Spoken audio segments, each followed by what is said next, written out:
Hello, Dr. Brant Hulsebus here, and welcome to another edition of Ask the Chiropractor. Ask the Chiropractor is my little podcast that I do. When someone has a question about chiropractic or chiropractic care, I try to answer.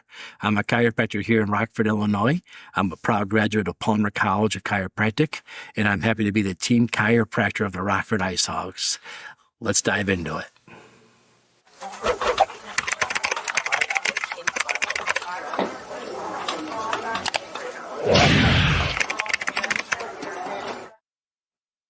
Thanks for tuning in today.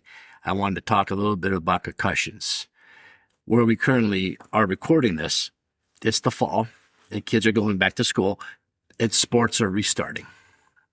Now, when it comes to football and other sports, we all know that one of the biggest fear that most parents have is concussion stuff. Kids get concussions quite a bit. Now, this summer, I had tons of concussion patients coming in. None of them were kids. They were just adults who hit their heads. And a lot of people don't think about chiropractic when it comes to concussions. And I want to try to explain to you why maybe you should be thinking about chiropractic when it comes to concussions. When you look at the research that's being done today for concussion care, chiropractors are leading the way. If you stop to think about it for a moment, you cannot have a head injury without a neck injury. You can't whip your head forward and back without injuring your neck at the same time. And I want to discuss a little bit of anatomy and a little bit of physiology of the cervical spine and the midbrain. Inside your neck, you have your cervical bones, your 7 cervical vertebrae. The spinal cord goes through those vertebrae. And your neck is supposed to have a nice curve to it when you look at it from the side, the good neck posture. Your mother probably told you to keep your head back, keep your ears over your shoulders, good posture. Sit up with your head straight. Good posture. Now, when you have good posture, everything sits in there the way it's supposed to be. That's everything functions good, everything behaves good. But if you have bad posture and your head starts coming forward, that increases the weight on the stress on your neck. The research shows every inch forward is 10 pounds more pulling down on your neck. So if you're concerned about concussions, one of the first things you should do is go get your neck posture evaluated by a chiropractor. There's a lot of research today coming out that says the best defense against a severe concussion is having a healthy, strong neck first. And we can't put a tape measure around your neck and measure your neck and then have you exercise and remeasure and see if it got stronger. We can do that with your bicep, right? If you don't have big arms or big guns, as the kids call them, you put the tape measure on the arm, you give somebody a bunch of weights, they start doing curls, and their arm gets stronger and stronger, the muscle gets bigger. Not the same concept with the neck, because there's other things that can make your neck bigger. Being overweight makes your neck bigger. Thyroid conditions make your neck bigger. You can't really just have somebody exercise that put a tape measure around their neck and say, oh, now your neck is stronger. But if we know that every inch forward your head comes, it puts more stress on your neck and weakens your neck, we can assume that having good neck posture lets you have a good, strong neck. Having good neck alignment, as far as the chiropractor looking at the x-rays and making sure everything's nice and aligned first, we know that it's going to be harder and more challenging to injure your neck if it wasn't already weakened before the injury. So if you're somebody who's concerned about concussions, go see a chiropractor. But let's put that aside for a moment. Let's say that you have a subconcussion injury or concussive forces hit your head and we suspect a concussion or subconcussion injury. What are we looking at as chiropractors? Why would you go to a chiropractor? The spinal cord, as I said, is inside the neck with those 7 vertebrae. It's got ligaments that come straight out called dentate, like dentist. They're called that because they almost look like tooth-like, and they're very strong ligaments. And they hold onto the side, onto those vertebrae, really strong. They do not want to let go. So if you whip your head forward and backwards or side to side or whatever angle you get hit, there's a lot of forces pulling back and forth and tugging on the spinal cord. Now the situation with that is it's going to have to slide a little bit, but it won't go up and down too much because those ligaments. Now, if those ligaments weren't there, spinal cord would slide up and down and your nerves would be ripping in and out of the spinal canal. It'd be a really mess. So the spinal cord really can't afford to move much because of the nerves coming out between the vertebrae. So if you whip your head side to side, front to back, whatever direction you get hit, the only thing left to do is for the spinal cord to pull down. Something has to give. So the spinal cord pulls down, and we've witnessed the midbrain come through the hole in the base of your skull called the foramen magnum. Now, when the midbrain comes down through that hole, what happens is it clogs the hole, first of all. So your spinal fluid goes up and down your spine, around your brain, and as your brain does different functions and activities, it requires energy. Whenever there's energy being used, there's always a byproduct afterwards. Normally what happens is that goes into your spinal fluid then puts it into your veins. Your vein picks that up, it goes through your kidneys, and your kidneys filter it out, and it's out of your system. But if that hole is clogged, now the spinal fluid regeneration isn't as good. It's not working as good as it could. It's building up. Not only that, but we've also been able to demonstrate the venous pressure, the return blood out of your head can't exit as much as it comes in. And this is why you get a throbbing headache, because the blood vessels are pulsing into your head area more than it's coming out. So it's the backflow that you're feeling. When you get a chiropractic adjustment, a lot of times to your C1, C2, people feel a little lightheaded afterwards. I was taught a long time ago that's a blood rush going to your middle ear. That's why you feel this way. Today, with motion MRI machines and the newest equipment we have, it turns out that's not true. It's better.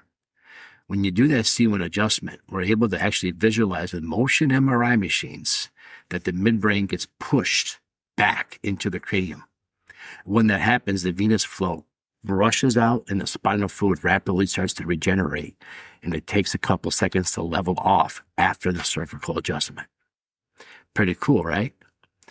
Let's talk about the midbrain now. Not only acting like a plunger, but not only that, but just putting pressure on the midbrain. What is your midbrain? What's its function? Think of it as like your relay center, right? The nerves come from your body to your spinal cord to your midbrain, and then your midbrain will relay it to the part of the brain. The brain will then take that to the midbrain and then out. So if my relay center is getting jammed, am I going to function good? Is my body going to behave the way it's supposed to? No. Now, typically, I know when I played ball, and if I hit my head wrong, I had to sit for a little while. Do you think sitting and not doing nothing will make that midbrain pop back into place? Probably not. Chiropractic adjustments, though, have been able, as I said, under motion MRI machine, we've literally watched it happen. I watched these videos myself when the midbrain pops back in. So if we have concussion, I recommend going to the chiropractor for concussion care. Now, I live in Rockford, Illinois, and the Illinois laws say chiropractors cannot do return to play. So what I have is I have a friend of mine who's at the orthopedic place.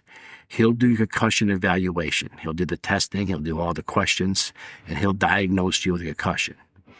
Then you'll come over and see me, and I'll start doing the chiropractic care in order to help restore the proper alignment of your neck, the proper posture of your neck, and get the pressure off the midbrain so your brain can fully heal. You'll go back to that other doctor. They'll reevaluate you, and then they will say, okay, you can go back and play again. This is how we typically handle these projects or these patients when these happen. Now, we have lots of other cool stuff that we do when you have the concussion. We have lists of foods you can eat, not eat, activities you shouldn't do, everything else. And the orthopedic doctor and myself, we had the exact same list even before we compared it. So we were already on the same page about the things you want to avoid and not do and the things that you should have more of. So we already saw that part of it. The part they didn't understand was the chiropractic adjustment, and that's what we do. So we have a really good relationship here in my community in order to accomplish the goal for what's best for the patient. Now, recently at the Professional Hockey Chiropractic Society, which I'm a member of, taking care of the local hockey team here, we even worked on more stuff now. So now we're doing neurological exercises to help restore that curve of your neck in the office. So we've even gone a little step further now and even got more advanced care. So we know how to adjust you when you have a concussion. We know how to tell you what to avoid and what not to do. We know how to give you extra homework and stuff to speed up the healing process. But then we refer you off for the examination. Now, are there chiropractors that know how to do the examinations? Absolutely. But every state has its own laws and requirements. And I can't speak for all 50 states. I can speak in the state that I'm in charge of, and that's Illinois. In Illinois, we're not allowed to do the return to play. You have to go see a medical doctor for that. Hopefully, if you know a chiropractor, they have a connection like we have where you can refer back and forth to each other and work together for the benefit of the patient. So let's recap. if you have a child playing a sport and you're concerned about a concussion, before everything starts, go visit your chiropractor. Have the chiropractor take a good look at the cervical spine. In my office, we take x-rays before the season starts so we can keep that x-ray as a baseline in case something does happen. We know what the athlete looked like before the injury. So now when is it safe to go back? Now we have a pre, and we can do another x-ray later on, see how much they match up. If I'm worried about concussions, I'm going to have my athlete's cervical spine checked, both for posture and alignment. And I'm going to work with the chiropractor to come up with exercises, routines, and things I can do in order to maintain a good, strong cervical curve and cervical posture in the neck. That won't stop a concussion, but that'll make the child have less severe concussion should the concussion injury occur. Now, if my athlete has a concussion or suspected concussion, I'm going to call my chiropractor and see if they can do the evaluation or who they recommend to do the evaluation. Once the evaluation has been performed and the athlete has a concussion, then I'm going to go seek chiropractic care to help correct the damage that was done and then follow up with the original tester to make sure that we're cleared and ready to go back. If you look at Harvard Medical School, you'll see the number one guy in brain trauma injuries as a chiropractor. His name's Dr. Ted Carrick. I've had the opportunity to meet Dr. Carrick several times. If you go into YouTube, type in Jim McMahon, the 85 Bears quarterback, and type in chiropractic, you'll see how a chiropractor restored him back to being himself after all the head injuries he suffered from. I talked about the motion MRI machine. That was from a friend of mine. His name was Dr. Longyear. Like 2020 was a long year. You can look him up. He's out of Jacksonville, Florida. He has those videos available online so you can see him yourself. So, can chiropractors help with concussions? Chiropractors don't treat concussions. Chiropractors help fix the cervical spine. Does the cervical spine need to be fixed a lot after concussion injury? Well, you can't have a head injury without a neck injury. So going to see the chiropractor after concussion is a very good idea. Now, will you be referred to a chiropractor right away? Well, my friend might refer you to me because we had a good relationship. But I would say 95% of the time the answer is no, because they don't know what we do. And if they don't know what we do, you probably shouldn't ask them whether or not chiropractic can help. You should probably ask a chiropractor. Because remember, if you ever have a question about chiropractic or chiropractic care, the only person that's qualified to answer that question would be a chiropractor. If you have a question for me, or next time you'd like me to answer for you, leave a comment or a message wherever you're listening to this or watching this. And maybe next week you'll be the question of the week. Everybody stay safe. Have fun playing the sports. Athletes, good luck this season. And again, feel free to reach out if you have any questions. Thank you for tuning in.